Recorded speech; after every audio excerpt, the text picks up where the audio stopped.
Hello, my name is Kristen Fonte, and I am seeking my Master's of Arts in Instructional Leadership from Eastern Kentucky University.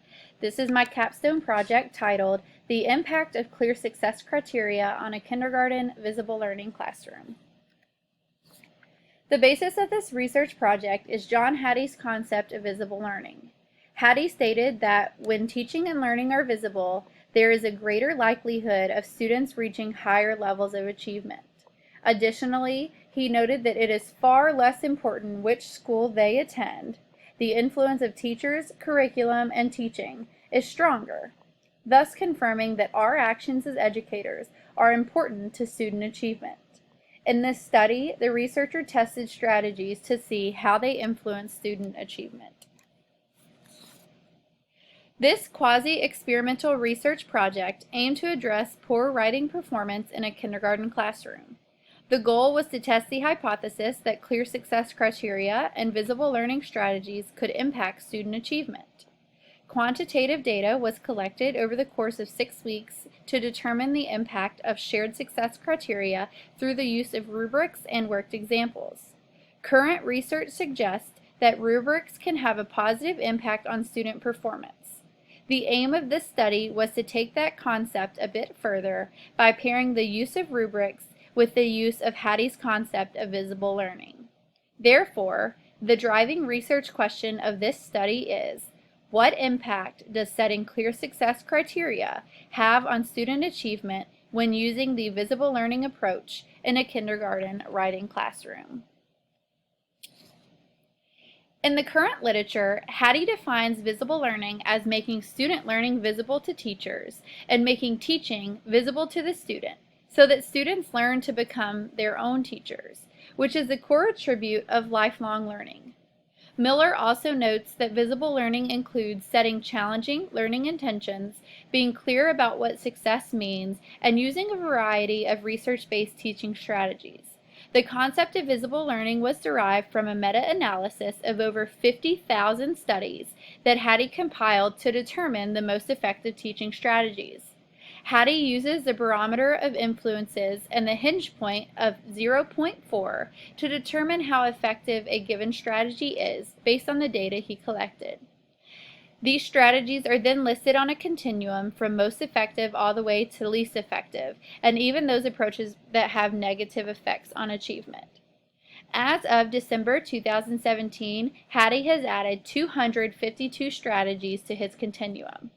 Terhart notes that with the barometer of influence, it makes it easier to compare strategies and find the most effective ones. This study focused on the use of clear success criteria. Fisher and Frey note that with lack of direction, it leads to confusion and frustration for students, therefore confirming the importance of using clear success criteria. Additionally, in 2007, a study conducted by Roger, Murray, and Cummings concluded that teacher clarity has a positive impact on student achievement. Along with success criteria comes feedback. Providing feedback to students gives them an idea of how they are doing compared to the success criteria and learning intentions that the teacher has defined.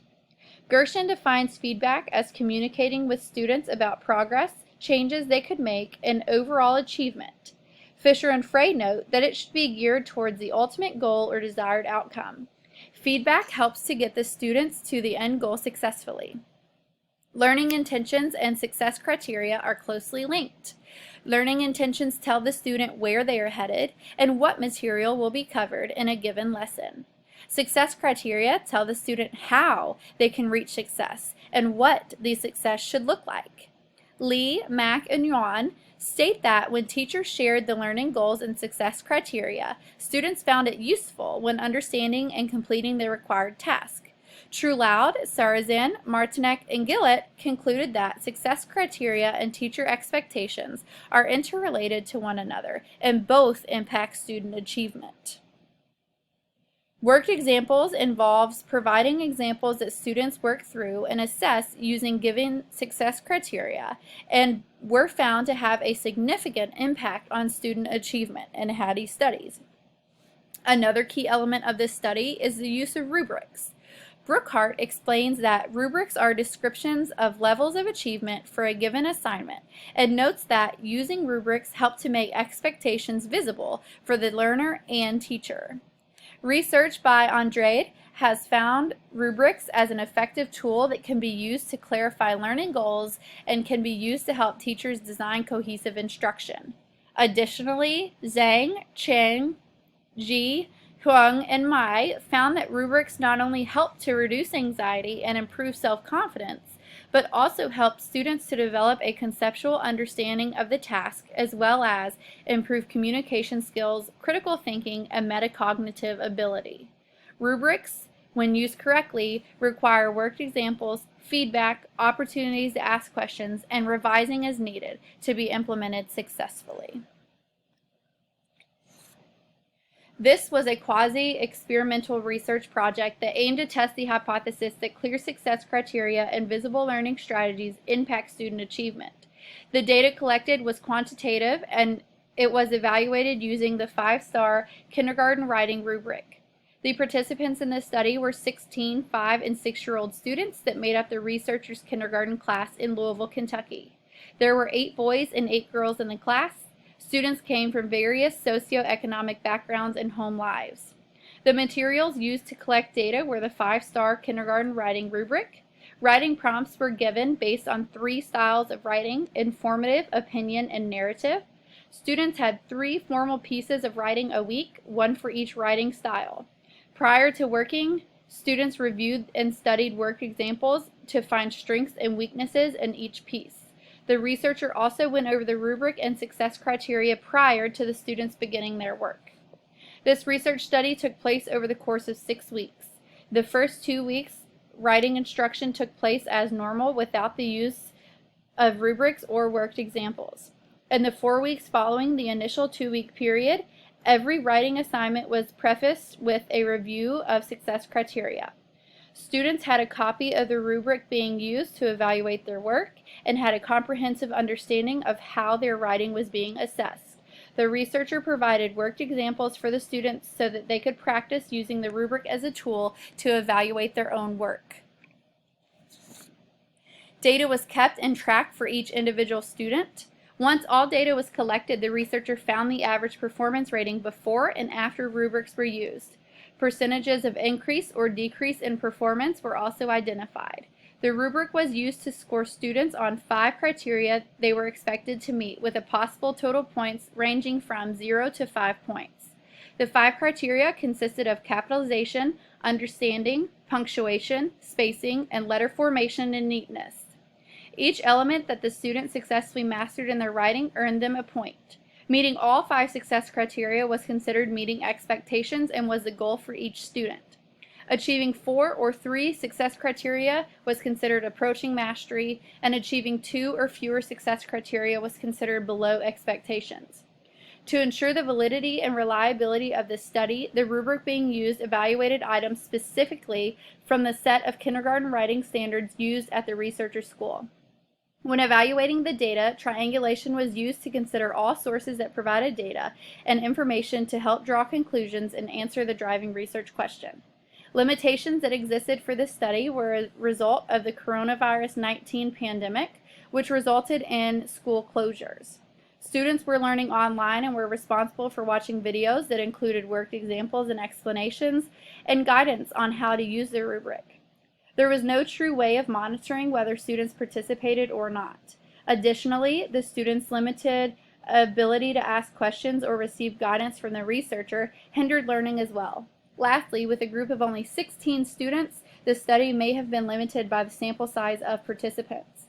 If this study concluded that defining clear success criteria, providing worked examples, and rubrics can positively impact student achievement, it could contribute to the overall conversation of best teaching methods to use in the classroom setting and could support the implication that sharing success criteria with students raises achievement. Now looking at the results, this graph displays the total number of papers with errors and without errors, pre and post rubric.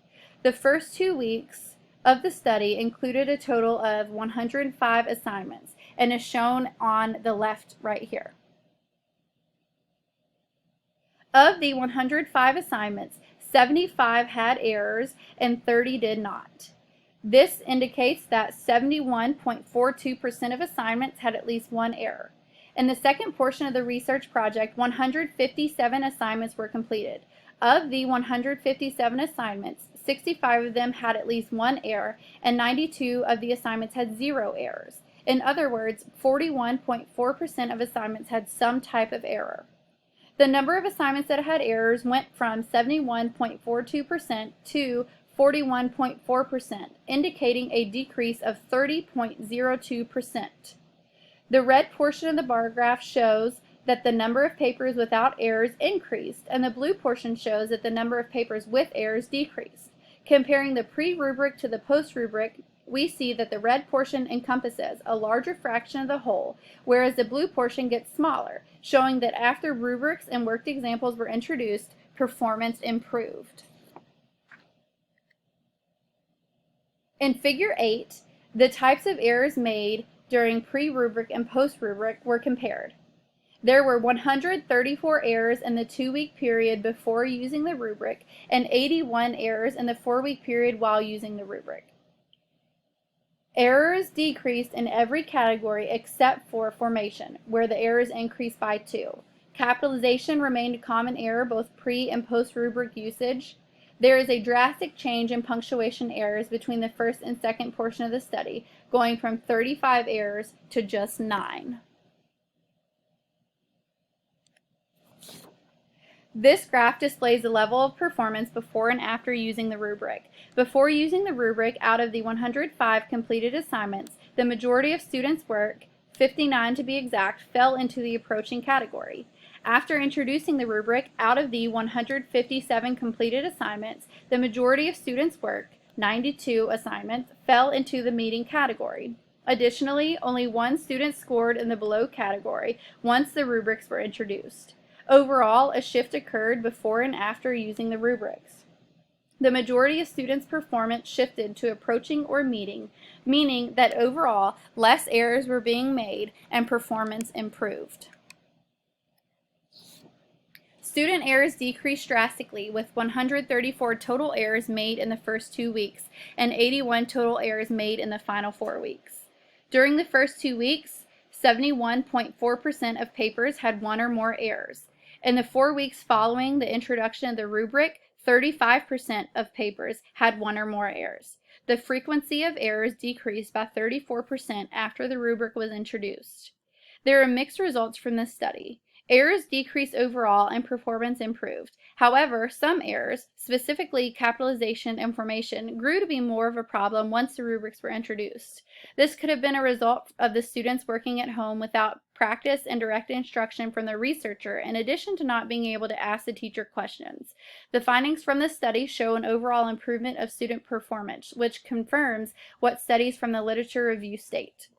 This research implies that using these strategies in the classroom helped to raise student achievement overall. Rubrics that shared clear success criteria were beneficial to use in the classroom and provided students with clear expectations and also acted as a tool for self-assessment. Worked examples provided additional reference points for students as they worked through their own writing pieces. This study was significant because it provided data representing younger students, which is sometimes a gap found in research studies. This study has proven success with the use of rubrics and worked examples. Moving forward, teachers can use these research-based strategies with confidence in their classrooms. Recommendations moving forward are to complete additional studies measuring the effectiveness of each of the 2 strategies used in this study. Additionally, it would be beneficial to study the impacts of mastery learning, since the limitations of this study kept that from being a part of it. This study can be copied and re-administered to another group of students to see if the same results occur. Additionally, using a larger group of participants could also help give more accurate and detailed information. Here are the references that were used throughout my research project.